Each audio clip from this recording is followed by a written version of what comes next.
ब्रह्मा बाबा की याद दिलाती, वाह यज्ञ इसने ही बनाती ये साकार स्मृति। परंतु 1959 में करीब मैं समझती जून मास का समय होगा, मई जून, तो जहाँ पर हम रहे हुए थे पोस्टमैन ने दरवाजे पर नॉक किया। और वैसे तो वो पोस्ट का पत्र तो लेटर बॉक्स में डाल देते थे, परंतु कुछ पार्सल था तो हम बच्चे भागते वहाँ पर पहुँचे। हम बगीचे में थे, फिर उसका आवाज़ सुन करके हम लोग भागते गए।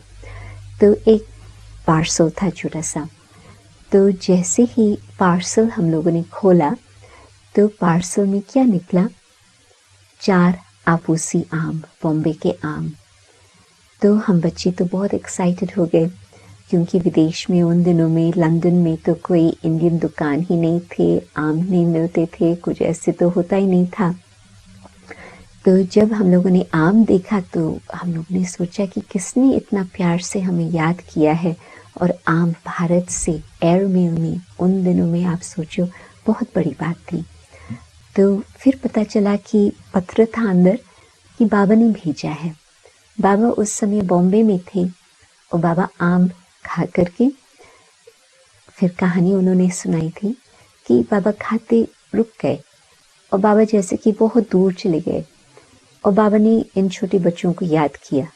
वैसे तो हम लोग कोई उस तरह से ज्ञान में नहीं थे, हम छोटे ही थे, परंतु बाबा ने इतना प्यार से हमें याद करके वो आम का पार्सल पैक करके हमें भेजा।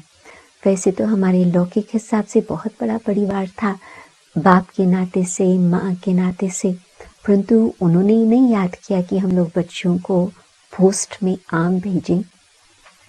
तो बाबा कितना विशाल बुद्धि वाले, कितना बेहद की दिल वाले, बाबा को पता है कि बच्चों की दिलों को जीतना कैसे होता, और बाबा ने इतना प्यार से हमें याद किया। तो वो सीन कभी मेरे से भूलती नहीं। और फिर तो जब हम वापस भारत में आए, बीच में हम आए 64 में मम्मा से मिले, फिर 1966 में आए तो हम आबू में आए। और इंडियन कल्चर का तो बहुत कम पता था, परंतु बाबा हमसे बहुत प्यार से इंग्लिश में थोड़े बहुत इंग्लिश के शब्द बोलते थे और बहुत प्यार से मिलते थे। और फर्स्ट नाइट जब हम रात्रि क्लास में बैठे तो मम्मा को अव्यक्त हुए थोड़ा ही समय हुआ था, तो बाबा ने जैसे कि माँ का रूपी धारण करके हमको बहुत प्यार से पालना दी। मानो कि रात्रि क्लास में बाबा ने थोड़ी मुरली चलाई। फिर मुरली के पश्चात बाबा हमें देख करके कहे, बच्चे कुछ चाहिए? आप साबुन ले आए हैं, टूथब्रश ले आए हैं, टावल ले आए हैं। जैसे कि माँ छोटी छोटी बातों का भी ध्यान रखती थी, इस तरह से बाबा हमारा ध्यान रखते थे। फिर दूसरे दिन बाबा हमें कहे, बच्चे आपको हाथों से खाने की तो आदत ही नहीं होगी, आपको मैं कांटा चम्मच मंगा करके दी। तो यज्ञ में तो उसमें चम्मच तो थे, कांटे तो नहीं रखते थे, परंतु बाबा का इस बात पर भी ध्यान। फिर बाबा कहे, बच्चे यहाँ तो रोटी मिलती है, आपको मैं डबल रोटी बाजार से मंगा करके दी। हम कहे, बाबा आप निश्चिंत रहे, कोई ऐसी बात नहीं, हमको सब बातें यहाँ की बहुत पसंद है। परंतु बाबा का इतना हर प्रकार से ध्यान रखने से, जैसे कि बाबा हम लोगों को इतना प्रेम से पालना देते थे।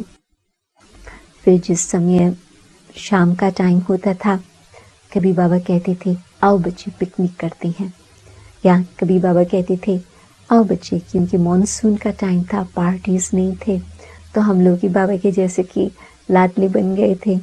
तो कभी बाबा पिकनिक हमसे करते, कभी बाबा ताश हमसे खेलते, कभी बाबा चॉकलेट्स हमको खिलाते।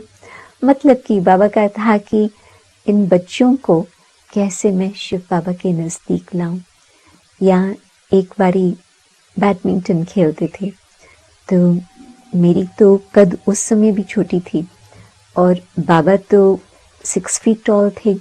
तो उस समय जब बैडमिंटन खेलते थे, बाबा को तो 1 सेकंड लगता था, बस शटल को हिलाया खड़े खड़े होकर, बस बाबा को हिलना भी नहीं पड़ता था। बाबा ऐसे बाइंग करते थे तो शटल को हाथ लग जाता था, परंतु हमको तो भाग दौड़ करना पड़ता था, हमारी टांगे छोटी थी।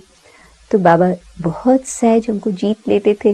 तो बाबा बहुत हंसते थे कि बच्चे आप तो छोटे छोटे हो, आप में तो ताकत है, मैं तो बूढ़ा हो गया हूँ।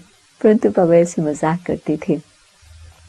फिर खेलते खेलते बाबा रुक जाते थे और फिर कहते थे किसके साथ खेल रहे हो। तो शिव बाबा की बाबा याद दिलाते थे। तुम शांति